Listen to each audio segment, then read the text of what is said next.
Here's the new book. It's called the Oswald Code, and it's based on entries I found in Oswald's address book that have steganographic value. Steganography is the art of hiding something in plain view. And what Oswald did was he disguised a lot of the names of the people who he was dealing with before he was set up as a patsy in the Kennedy assassination as a combination of Russian and English words. And, an example, it's also based on the roll of Minox film found among Oswald's possessions in Ruth Payne's garage, that was undeveloped. So I went to the National Archives and I had them developed. And a lot of them were pictures of like a funeral procession, and there was a picture of Oswald himself that someone else took of him. And there was also a picture of Jerry Patrick Hemming. And Hemming had somebody in a garret. He had he said that they used to go hawk hunting in the Philippines. And sure enough, if you look at this photo here, here's this is the main photo here. That, not here, no, there. That was taken by Oswald. And if you look closely at the blow up on the other end of the page, then you'll see that Hemming has somebody in a garret. They got a hawk and took him back as a trophy. And when Oswald and Hemming were both stationed in the Philippines, at Subic Bay in the Philippines. That Hemming was always up to no good. Let me tell you, when he was like 12 or 13, they robbed sporting goods stores. He got a crew and he went to the hills outside of LA and organized a partisan fighting force that would be ready if the communists invaded the United States from California. I saw the articles about this. So that Hemming, man, you wouldn't believe that dude.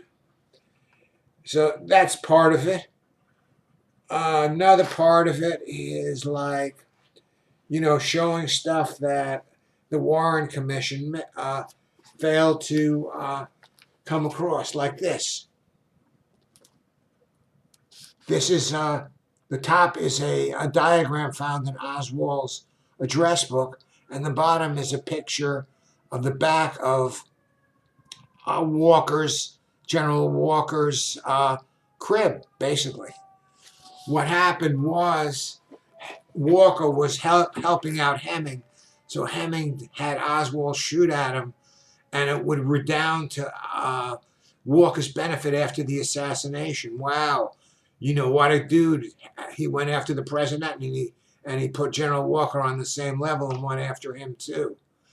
And that's like, if you look at it, that corresponds to the layout of General Walker's home, because Hemming visited there, and he put a little sketch in Oswald's address book to show him, where to shoot and where Walker would be, so he'd narrowly missed being killed. But the Warren Commission, they said, that Oswald must have drawn that in Mexico City when he was at the Cuban embassy. And was it the same ink that was at the Cuban embassy? They never even thought of it. Because if they would, Oswald was never known to be in Walker's house. And so how would he get a diagram of that nature? Answer simple. Jerry did it. Go on through the book, you see more stuff like that, that it's pretty obvious of what's happening here. You even get the name James Angleton and that of his secretary, Ann Edgeter, which kind of clinches it.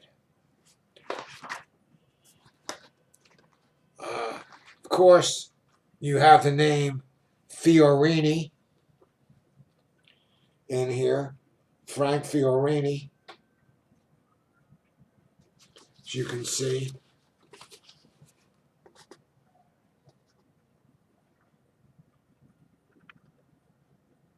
That's Frank Sturgis, the guy that was busted with hunting Watergate, and one of the tramps that was, so-called tramps that was picked up an hour after the Kennedy assassination. After the cops picked up a first set of 3 tramps, and immediately after the Kennedy assassination.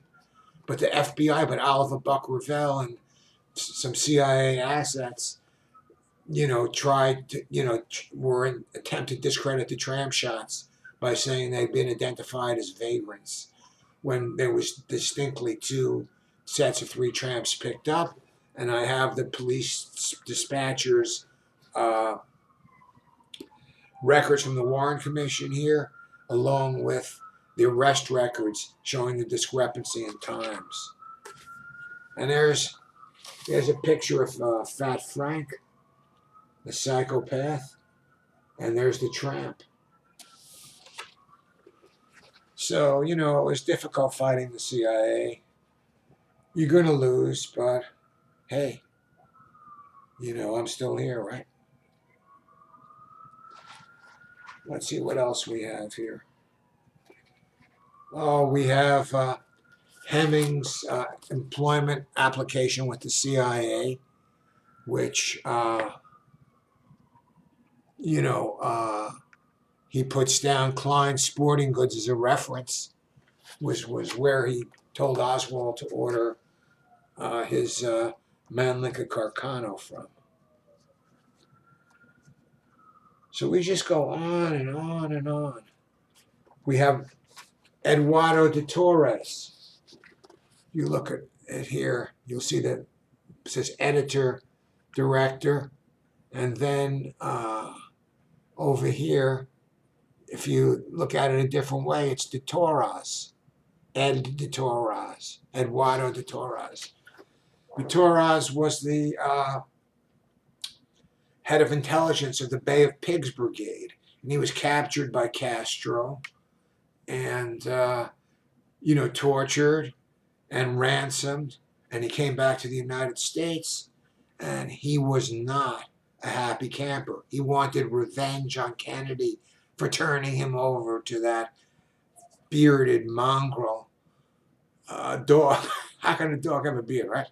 It's what Mike McClaney called Castro. He turned him over to the bearded mongrel. And, he wanted revenge. So one of his guys was in Dealey Plaza. If you look over here, there's the Torres. And there's a guy in the background, right? So he blew up the guy in the background. And he matches a dude that was hanging around the back of the grassy knoll in Dealey Plaza right after the assassination. This dude here. He wanted de Torres' guys. He was in Dealey Plaza. Bad guys, the de Torres. So it just goes on and on and on and on. The key was the book, the address book, the tramp shots, and the Minox film, which proved that Hemming knew Oswald and the Marines, because these were found among Oswald's possessions, never developed by the Warren Commission until this researcher came along. I was a researcher for Congressman Henry Gonzalez, the late Congressman Henry Gonzalez, genuine populist, and Senator Richard Schweiker, a liberal Republican. who resigned as Secretary of Health, Education, and Welfare rather than administer Reagan's cutbacks and to the poor. Now, there's been questions of this guy, Orestes Pena. He came forward and he said he saw Oswald with Special Agent Warren C. DeBreeze, whose name is also in this book. And he was discredited by the FBI and, called all kinds of names and called a liar and a communist and things of that nature. But guess what? I found the name Pena in Oswald's address book, as you can see on a page, just one page, kind of orphaned. So that vindicates him. He was telling the truth. Oswald did go to the Havana bar and did meet him, and he saw Special Agent Warren C. DeBreeze with Oswald. So I don't know where it ends, but I'll tell you one thing. That woman Baker, she never knew Oswald. She made that story up, and it's really a shame that the assassination research community has sunk so low as to believe her story, when there's absolutely no proof whatsoever, except herself. She came 20 years later, she came forward. She never said it under oath. She never went to the Warren Commission, Rockefeller Commission, Jim Garrison investigation. Why not go to Jim Garrison? He'd be sympathetic.